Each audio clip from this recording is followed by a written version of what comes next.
Good morning, students. Welcome to Vidapani online classes. Myself, Adit Solanki. I am your social science teacher.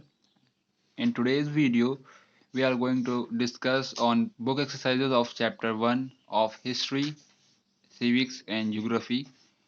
आज की इस video में हम लोग बुक एक्सरसाइज पर डिस्कशन करेंगे क्योंकि आपको पीडीएफ में बुक एक्सरसाइजेस फिल करके प्रोवाइड तो करा दी गई हैं, लेकिन उसको एक्सप्लेन नहीं किया गया कि अगर suppose that tick the correct option की हम लोग बात करें तो अगर आपका ऑप्शन थर्ड सही है तो क्यों सही है, सेकंड क्यों नहीं, तो उस बुक एक्सरसाइज को हम लोग एक डिटेल वे में पढ़ेंगे अभी।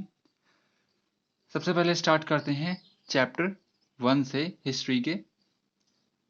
B, tick the correct answers. Number 1, history divides the Indian sorry historian divides the Indian history into how many parts या how many periods, कितने periods में डिवाइड की गई इंडियन हिस्ट्री? 3 periods में। अब सेकंड पे आते हैं, they introduce the culture of recording everything. किसने हर चीज को रिकॉर्ड किया था?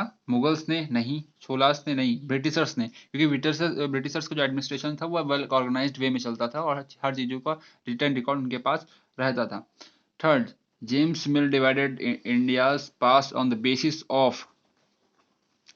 किस आधार पे जेम्स मिल ने इंडिया के पास्ट को, इतिहास को डिवाइड किया था?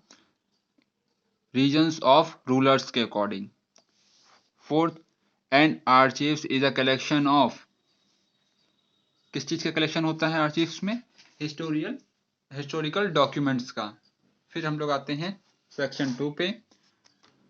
Fill in the blanks. Number 1, dash divide Indian past into 3 periods, Hindu, Muslim and Britishers. किसने इंडियन हिस्ट्री को 3 पार्ट्स में डिवाइड किया था? हिंदू, मुस्लिम, ब्रिटिशर्स में।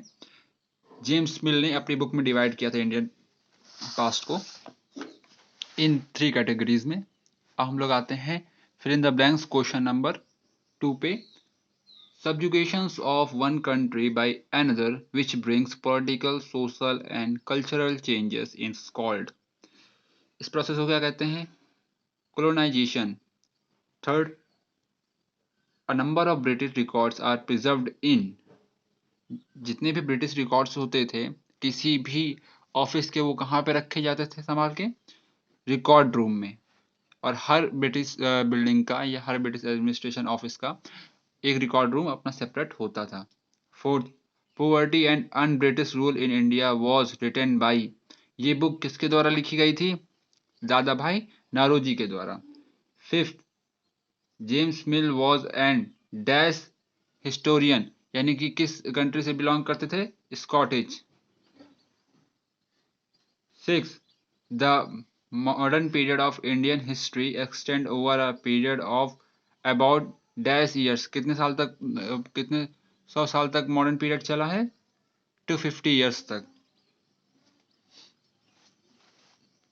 अब हम लोग बात करते हैं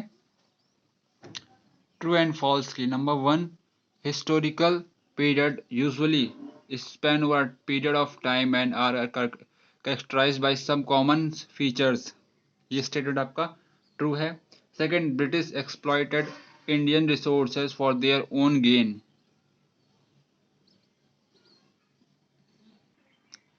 सेकंड है, British exploited Indian resources for their own gain. ये स्टेटमेंट आपका ट्रू है। Third, official records are not an important source of British rule. ये स्टेटमेंट आपका फॉल्स है, यानी कि ये ऑफिशियल रिकॉर्ड जो होते हैं बहुत ही इंपॉर्टेंट सोर्स है। फोर्थ है, British conducted surveys to spread their religion. ये फॉल्स है। Fifth, Victoria Memorial is located at Mumbai. ये भी गलत है, कलकत्ता में वो स्थित है। फिर हम लोग आते हैं मैच द फॉलोइंग में। नंबर 1, सेंसस को आप मैच करेंगे। स्टूडेंट मैच द फॉलोइंग में थोड़ा सा फोकस करिएगा। नंबर 1, सेंसस, इसको आप लोग मैच करेंगे डी से, official count of number of people living in the country. फिर सेकंड, रिकॉर्ड रूम को आप लोग मैच करेंगे ऑप्शन ए से, place where all important documents and letters are stored. Third, colonization को आप लोग मैच करेंगे subjugation of one country by another. Four James Mill को मैच करेंगे divide Indian India's history into 3 period. तो ये हो गया आपका चैप्टर फर्स्ट। अब हम लोग आते हैं, ये हो गया आपका हिस्ट्री के चैप्टर फर्स्ट। अब हम लोग आते हैं ज्योग्राफी के चैप्टर फर्स्ट के पे, और उसके बुक पर पे डिस्कशन करेंगे।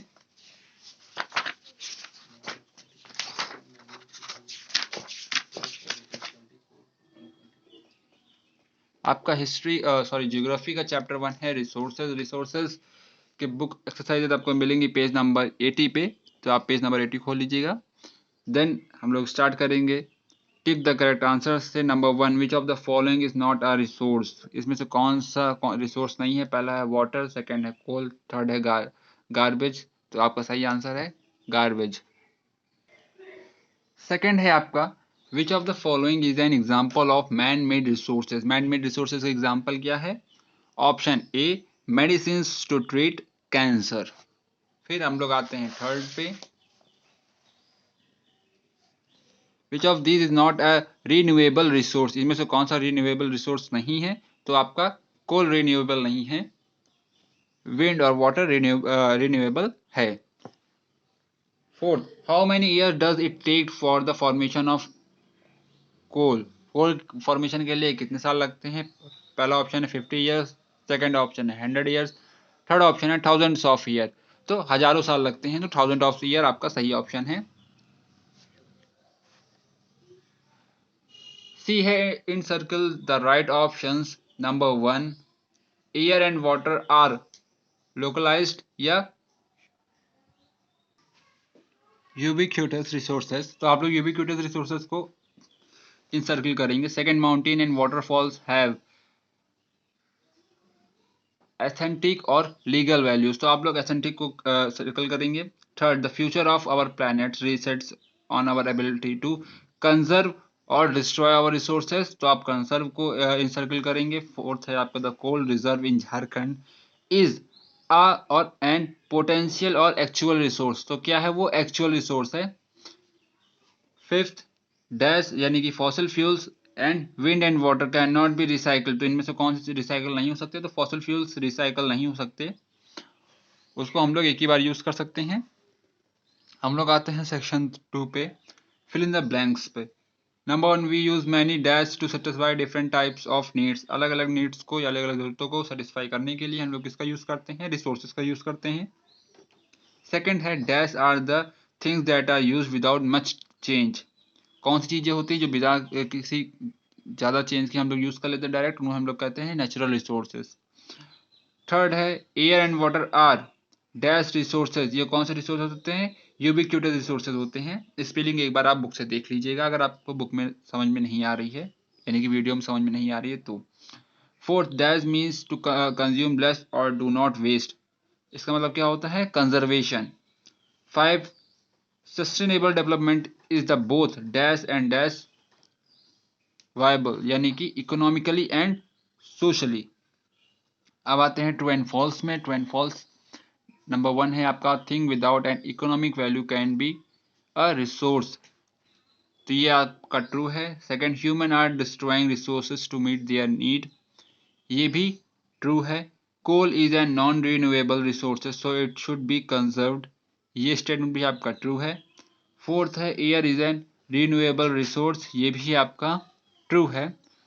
फिफ्थ है, resources planning is not essential for the development of the country. ये फॉल्स है। रिसोर्सेज प्लानिंग बहुत ही जरूरी होती है किसी भी कंट्री के लिए, कि कोई भी कंट्री अपने रिसोर्सेज को, अपने संसाधनों को किस तरीके से यूज कर रही है और उसको फ्यूचर के लिए भी बचा के रखना जरूरी होता है। हम लोग चैप्टर 1 जियोग्राफी का भी कंप्लीट कर चुके हैं। अब हम लोग जा रहे हैं चैप्टर 1 सिविक्स की तरफ, उसके बुक वर्क को डिस्कशन करेंगे।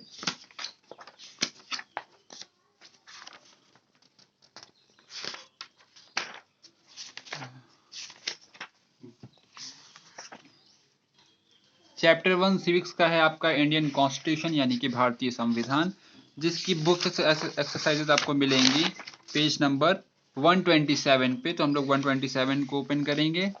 पहला है आपका, tick the correct answers. Number 1, who would prevail without law. आपका सही ऑप्शन है anarchy. Second, who was the chairman of the constituent assembly of India. तो कौन चेयरमैन थे? डॉक्टर राजेंद्र प्रसाद। और ड्राफ्टिंग कमेटी के चेयरमैन कौन थे? B R Ambedkar. Which amendment incorporated the fundamental duties? 42। तो टिक द करेक्ट ऑप्शन में पहले में आपका है ऑप्शन ए यानी कि एनआरकी, सेकंड है ऑप्शन बी राजेंद्र प्रसाद, और थर्ड में है option C 42 amendment. Then C circle the correct options. Number 1 people choose their leader is in a, किसमें?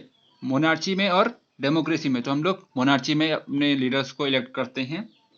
ये डेमोक्रेसी हमें वो राइट देता है जिससे कि हम अपने रिप्रेजेंटेटिव को इलेक्ट कर सके। नंबर 2 राजेंद्र प्रसाद और B R Ambedkar was the chairman of drafting committee. मैंने अभी बताया ड्राफ्टिंग कमेटी के चेयरमैन कौन थे? Doctor B R Ambedkar ji थे। थर्ड द कॉन्स्टिट्यूशन प्रोहिबिट्स और अलाउ ह्यूमन ट्रैफिकिंग। तो कॉन्स्टिट्यूशन रोक लगाता है, तो आप प्रोहिबिट्स पे सर्किल करेंगे।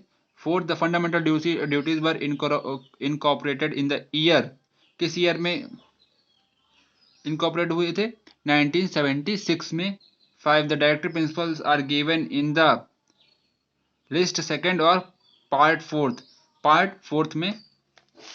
अब हम लोग आते हैं सेक्शन सेकंड की तरफ। Fill in the blanks. Rules and laws make our life easier.